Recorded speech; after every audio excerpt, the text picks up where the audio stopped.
think there's more appetite from Germany than maybe my colleagues on the panel are suggesting. Because I see it from everywhere, because I think Asia is very expensive, Canada is hugely expensive. Where do they go? So some US plan sponsors redline Europe. They say the demographics are terrible, we're going on a BRIC strategy, but there's only a few of those, and I think they've got it wrong. But most of them want Europe, and where do you go in Europe? UK is right at the top of the market. Do you really want to go to Southern Europe? Nordics are very small. France has got its problems. Germany is the destination. And what I wonder is whether that capital will be sensible, or whether it will do what it did in 2006 and 2007, and it'll go up the risk spectrum and make mistakes then. I remember I was at Deutsche Bank back then, and in Frankfurt, we were saying, are we missing a trick? Are we missing a trick in 2007? What are the Americans doing? Why are they coming in and paying these crazy prices, or aggressive prices? Should we be doing the same? And the reality was no. We shouldn't have been doing the same. They were getting it wrong. So I think, to me, the big question is that capital coming into Germany going to be sensible, or is it going to take on too much leverage, take on too much development, and make the mistakes of the past?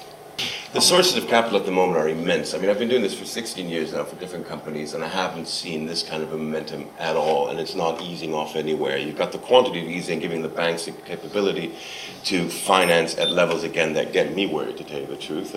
And the trick back then wasn't a trick. Well, it was a trick, but as tricks go, they kind of, they're very short-term tricks. And I think some of those tricks are coming back.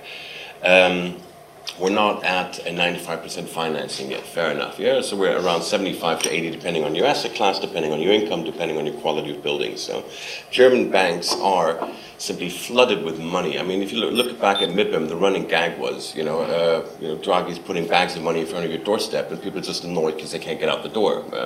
And nobody's taking them. Yeah? In Germany, you've got like 50 different garbage cans. I think they're now making one simply for money to be thrown into. So you've got this money just waiting to be invested, both on the equity side and on the debt side. Now, that money is actually competing with each other. Now, if debt is competing with equity, and I think more, again, MIPIM, it seemed that the bankers were even more pesky than the brokers. So, this is really debt chasing investment opportunities, equity chasing investment opportunities. And what always happens, if there's a lot of money in a little product, it'll either go broad, and it'll go into maybe sensible products like resi, or not resi, but like student housing, or into healthcare. But I'll give you another story. When I was at ING in 2008, guess what we did in 2007? We raised a fund for healthcare. And guess how long that lived? 6 months. And then came the Lehman Brothers and took it all away. But essentially, this is what's happening now. Yeah? If you can't find the product, and I'll give you an example. We've been investing in Germany for a while. We've been doing about 3 billion global deals, and we've always managed somewhere between $1 billion and $1.5 billion in Germany. Between say 750 to $1 billion each year in Germany. So far this year, we haven't been able to commit any capital.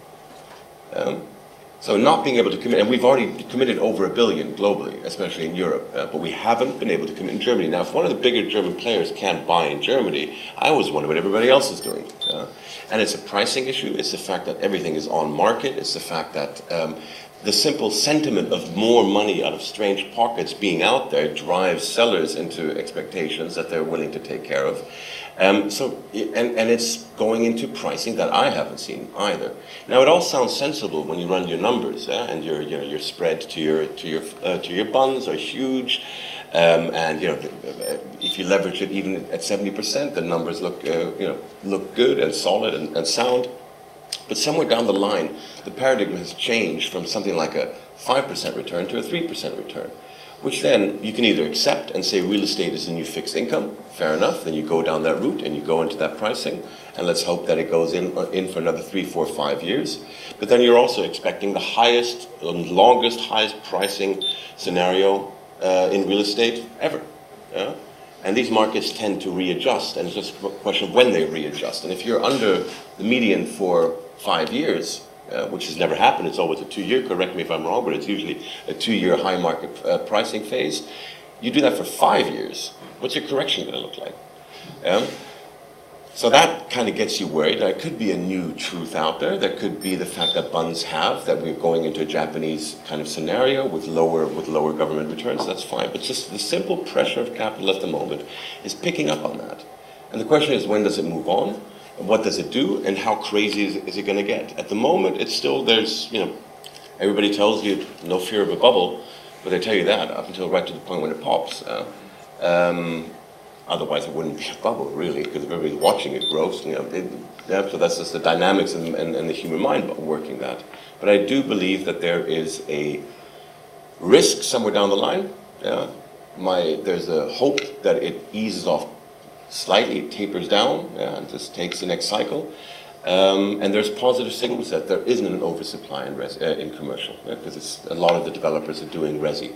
That there isn't, that the fundamentals are strong, that the financing isn't going fully crazy. So there's a lot of good things there, but there's also a risk out there just driven by the amount of capital looking at Germany, going straight through the UK and through Paris, and just wanting to go somewhere stable, simply to be that fixed income that they're not getting.